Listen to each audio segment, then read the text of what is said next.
Mengapa konfrontasi antara Rusia dan dinasti perbankan barat bukan sekedar konflik geopolitik biasa? Kita harus berani melangkah keluar dari narasi media arus utama.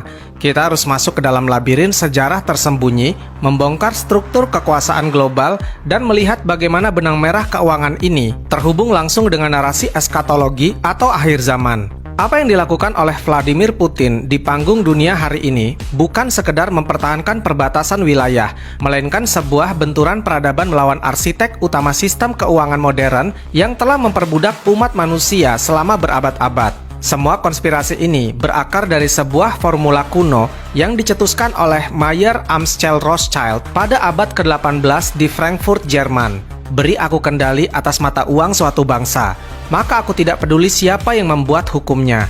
Formula sederhana namun mematikan inilah yang menjadi fondasi berdirinya dinasti perbankan Rothschild dengan mengirimkan 5 anak laki-lakinya ke 5 pusat keuangan utama Eropa, yaitu Frankfurt, London, Paris, Vienna, dan Naples. Dinasti ini berhasil membangun jaringan perbankan transnasional pertama di dunia yang mengontrol urat nadi ekonomi negara-negara adidaya.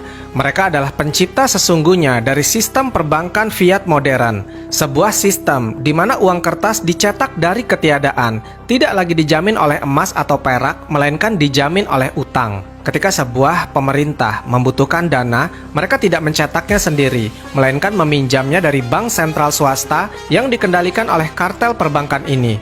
Celakanya, setiap sen uang yang lahir ke dunia langsung dibebani oleh bunga atau riba. Karena uang untuk membayar bunga tersebut tidak pernah dicetak, maka secara matematis, negara di dunia dikondisikan untuk selalu kekurangan uang dan selamanya terjebak dalam siklus utang yang tidak akan pernah bisa dilunasi. Untuk membayar bunga riba yang menumpuk, pemerintah dipaksa memeras rakyatnya sendiri melalui instrumen pajak yang terus mencekik. Sejarah mencatat bahwa ladang keuntungan terbesar bagi kartel perbankan ini adalah perang.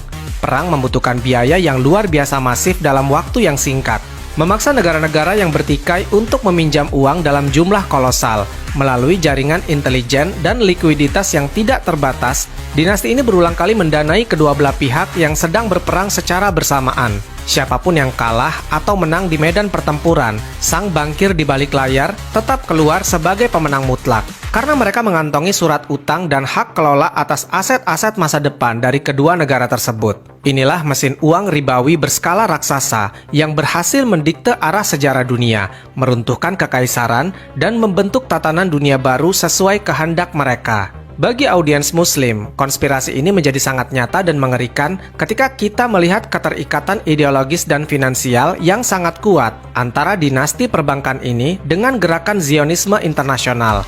Hubungan ini bukan sekedar asumsi atau teori konspirasi liar, melainkan sebuah fakta sejarah yang ditulis di atas dokumen resmi.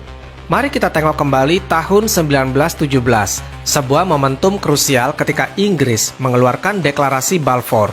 Dokumen tersebut adalah janji resmi pemerintah Inggris untuk memfasilitasi pendirian tanah air bagi bangsa Yahudi di Palestina.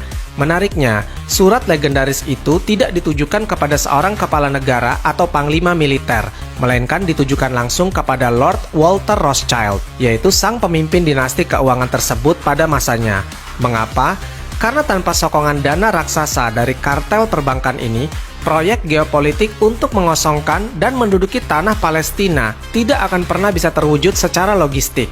Selama berdekade-dekade, dinasti ini mengalirkan kekayaan real mereka untuk mendanai pembelian tanah-tanah strategis di Palestina, membangun pemukiman ilegal, hingga membiayai infrastruktur vital pemerintahan Zionis di Tel Aviv dan Yerusalem, termasuk pendanaan penuh untuk pembangunan gedung Mahkamah Agung dan Knesset atau parlemen mereka. Hubungan simbiosis mutualisme ini membuktikan bahwa sistem perbankan ribawi global dan agenda penjajahan geopolitik di Timur Tengah adalah dua sisi dari satu koin yang sama. Sistem riba berfungsi sebagai mesin pencari dana global, sementara gerakan Zionisme adalah ujung tombak ideologisnya. Ketika Vladimir Putin memutuskan untuk menutup pintu rapat-rapat bagi intervensi keluarga ini di Rusia, secara tidak langsung, Kremlin telah memutus salah satu jalur suplai pengaruh dari kartel yang menjadi musuh ideologis nyata bagi stabilitas dunia, khususnya bagi dunia Islam.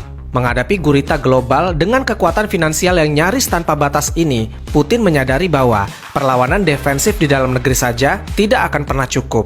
Selama dunia masih menyembah mata uang yang dikontrol oleh kartel perbankan barat, selama itu pula, institusi seperti Rothschild bisa menghancurkan ekonomi negara manapun hanya dengan menekan satu tombol sanksi keuangan. Senjata utama tatanan dunia baru ini adalah US dollar atau euro, yaitu mata uang fiat yang dipaksakan menjadi standar cadangan devisa dunia melalui sistem SWIFT.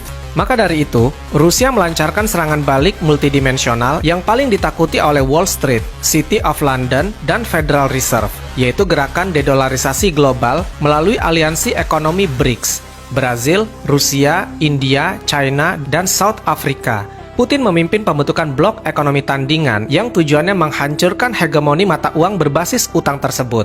Rusia mulai meninggalkan transaksi menggunakan dolar dan euro, lalu mengalihkannya secara total ke mata uang lokal masing-masing negara dalam perdagangan internasional.